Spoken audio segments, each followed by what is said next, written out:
Kalau cerai, kau dah ada plan B. Kalau cerai, nanti kau ada rumah, kau ada kereta, kau ada macam-macam. Inilah kata sebahagian mak bapak yang tak bertanggungjawab. Mak bapak yang konon-kononnya sayang dekat anak dia, tapi tak bertanggungjawab. Belum mula perkahwinan lagi, korang dah tanamkan persepsi buruk kepada anak-anak kau.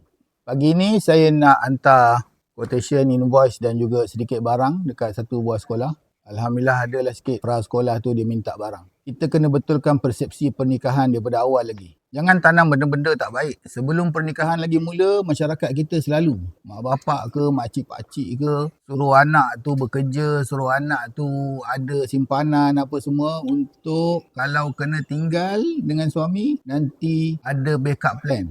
Itu namanya tak percaya kepada bakal suami. Itu namanya tak percaya kepada pernikahan berkekalan sampai mati. Tapi sebenarnya mak bapak macam ni tak bertanggungjawab. Jadi apa yang kita kena tanam pada persepsi anak-anak kita sebelum mereka melangsungkan pernikahan, kita kena tanam benda-benda yang baik. Dan benda-benda yang baik ni saya akan cerita pada next video. Okay, stay tune. Jangan lupa tekan button follow dan kita jumpa di video yang akan datang.